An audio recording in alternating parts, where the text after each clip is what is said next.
Hello, YouTube. It's finally that time. Welcome to the inaugural episode, aka the Victor Wembanyama installment of my new podcast for the channel, Spurs Roundup. Today's episode will be previewing tomorrow night, or if you're seeing this on Wednesday, technically later on tonight's game against the Mavericks in Dallas for a season opener. Again, in Dallas against the Mavericks, or against the Mavericks in our building in the SBC Center in San Antonio. And of course, the injuries to start the season for Fox, Sochan, and Waters, as well as my new homeboy, Jordan McLaughlin's new jersey number that, he had to switch to since Kobe's nephew, our draft pick, took his old number, 11. So take your pick. What will be the big three of this post-Duncan era Spurs, aka the modern-day version of Duncan, Parker, and Ginobili? Do you choose Wemby, Fox, and Castle, or Wemby, Castle, and Harper? Now remember, the last time this team was in the playoffs was in 2019, the last non-COVID year, which we all know should have been Tony Parker's last playoff hoorah, but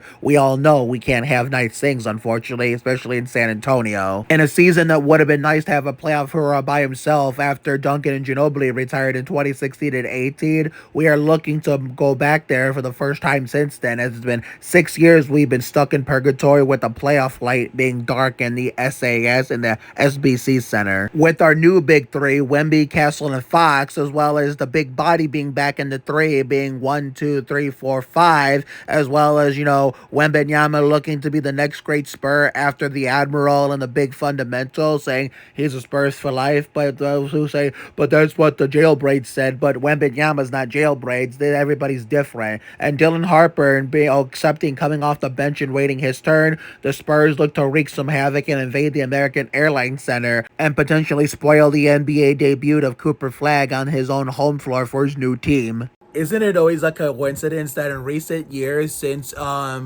oh my God! When did this start? I mean, if this did not start after last time we were defending champions in 2014-15, because keep in mind the previous when we did the opening when 2014-15 with the defending champions against Dallas, but who did we start against in 2013? It goes against Memphis, and 2012 we missed it because of Stormgate 3.0 all on Sandhurst, but it's like ever since 2014, when we had the 2014-15 season opener, which was also our home opener simultaneously, except for Duncan's last year the next year, and of course, the first year without Duncan, and but it seems like other than those 2 years off the top of my head, because don't forget, in 2015-16, our season opener was against the Thunder in OKC, and then our home opener was against Brooklyn, in the SBC Center, Duncan's last home opener, which was also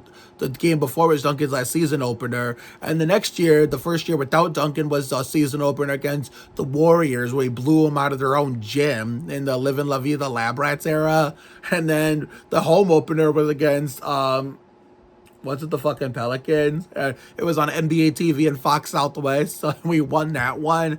So I don't even fucking remember who we faced off in 17-18 to open up the season. I know the first post-COVID year was 21-22 was against the fucking Magic at home, but I don't remember who was like, was the Magic season whole game at home, our home opener or something? It wasn't our home opener, but I know it was our home opener, obviously. Was there a season opener, though? I don't fucking remember, but other than select years where we faced different teams, I know the start of the COVID vaccine season, our season opener was against Memphis and with no fans in the stands, and our home opener was against the Blazers, with no fans in the stands, and it was around Christmas time. So, yeah, I know 2019, 2020, we started undefeated 3-0. We all know how fluky that was, with how horrible we did the rest of the way. I don't even remember who we faced in the home opener that season / home opener that year. I don't even fucking remember. I know we started 3-0, and we know that didn't last a long time. That's even though we were at top of the West, but like 3 games in the season doesn't mean anything. 2018, 2019 was Tony Parker was gone. I know we had a home game when we were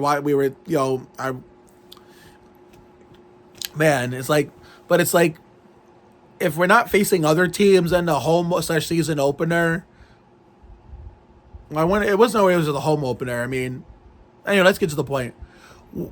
I'm like, it seems like almost every other year, it seems like, including the season slash home openers, the defending champions of 14-15, we're always facing fucking Dallas. There was the same goddamn thing last year when it was Pop's last, season opener.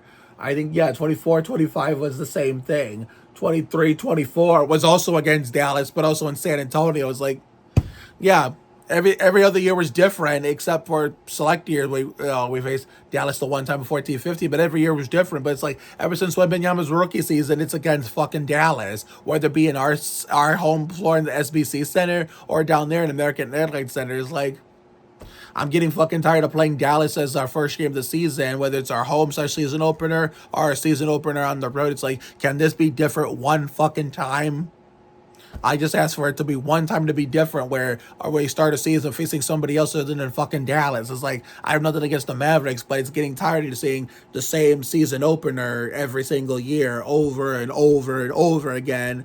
Like, come on now. At least the home opener is not repetitive, but the season opener has been repetitive the last 23, 24, 24, 25. Yeah, the rest of the years has been fucking repetitive. I mean, I guess 23-24 gets a free pass since it was at home and we still lost, but 24-25 and 25-26, it's like, can we ask for a different opponent for our season opener next year for my 30th anniversary? It's like, goddamn. But anyway, I want to get that, rant and tangent aside. I'm looking forward to tomorrow, technically later on today. I mean, to the injuries to De'Aaron Fox, Lindy Waters, and Jeremy Sochan. Luckily, they're only small, and they were suffered during the offseason. They had plenty of time to recover from it, so they will not be sitting out for very long. So therefore, I look forward to seeing what we can do when we have a full squad. I know there's another person on the team that's hurt, but we're not gonna fucking talk about him or mention him this year because we will not be cheering for this motherfucker who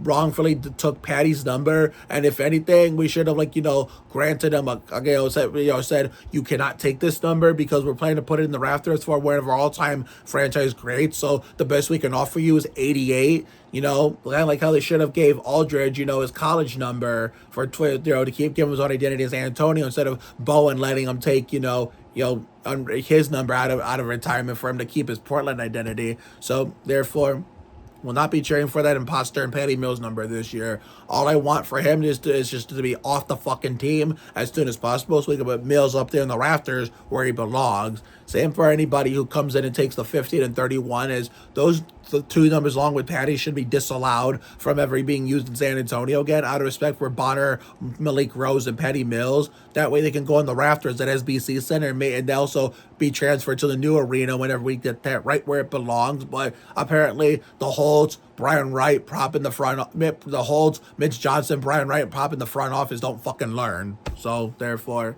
all I can say is I hope Olynyk doesn't do jack shit this year to the point where they have to get rid of him and hopefully give us the ability to put number 8 in the rafters where it belongs. But anyway, at least we don't have to worry about him tomorrow. Not that I'm celebrating an injury or anything.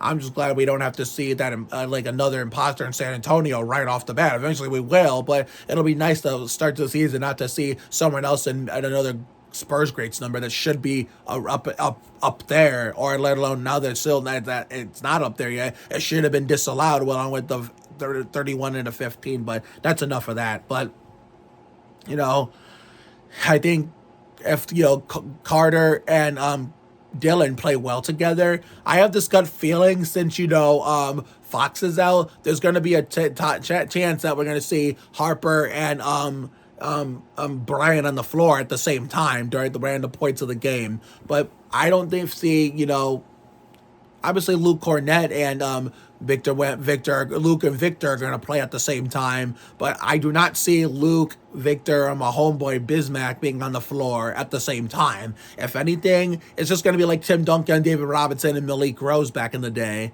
I know, when Robinson would sit, Malik would come in sometimes, and sometimes when Duncan would sit, Malik would come in, and Robinson would stay in the game. So that's what I think they're going to do here. They'll probably play Cornett and Wembanyama at the same time, or bench Wembanyama and play Cornett and Biyombo at the same time, or sometimes play Wembanyama and Biyombo at the same time. That's how it's going to be, because there's no way in hell that three big dudes on the team are going to see the floor together. Wishful thinking on my part, but I think the two rookies we have on the team, maybe the three, even though David Jones Garcia will probably see little to no action, which I am going to fucking scream if he doesn't get the playing time he deserves to show his potential, because he tore that shit up like Terry Labonte in the summer league as well as preseason, which obviously doesn't mean shit, unlike the lemmings and psychopaths who like hype it up, watch it, or give a shit about it. But if Jones Garcia can get the playing time he deserves with Swipa, Waters, and Sochan out, and the imposter Patty Mills number, then we could see the potential of David Jones Garcia. He could get rewarded maximum playing time, but I'd rather see him get more playing time realistically. And I know Harrison Ingram and Riley Minix are on the team, which that's good. I mean, but I feel a feeling with those three on a two-way context, someone's got to get more playing time than the other. Someone's got to get more playing time than the other two. And I have a feeling they're going to pick David over Riley and Harrison. I mean, the only time we're going to see Riley and Harrison in action is what they call it, garbage time minutes, when we're blowing somebody out or we're on the receiving end of a blowout at the end of a game, and there's no chance of a comeback from us when we're on the receiving end, or the other team when they're on the receiving end. So therefore, I feel like if Carter and Dylan can actually get to share the floor together and actually play their cards right and be smart and have a good positive attitude, mindset, and hopefully be as mindful as possible, guess what? I have a feeling those two together can work with the Wemby to shut down, I wouldn't say shut down Cooper Flagg, but spoil the party for his NBA debut. I have a feeling that the two rookies will work together to spoil the party of the other rookie, with backup from David Jones Garcia, who's also a rookie on the team that, whereas overseas turned down a lot of foreign league offers to promise his daddy to make it to the NBA. And I'm glad it's with my team, and I picked him to be one of my homeboys, along with Bismack coming back, as well as, Jordan McLaughlin. So let's talk about McLaughlin. So we all know McLaughlin was known for wearing the number 11 for most of his playing career, when he played with Fox and Sacramento, and then when he came to San Antonio with Fox, so when we lost Zach Attack and Trey to Chicago Bulls, Missy Fierro's team, shout out to Missy Fierro, happy early birthday, Madison Ortiz, by the way. He decided to carry that number 11 with them. And when we met him at the Spurs Cavs here in Ohio, that I got screwed out of seeing Wemby play in person, close to the warm weather season. I told him, he probably didn't, because he probably has a lot on his mind, because he's obviously busy and meets a lot of fans along with every other player.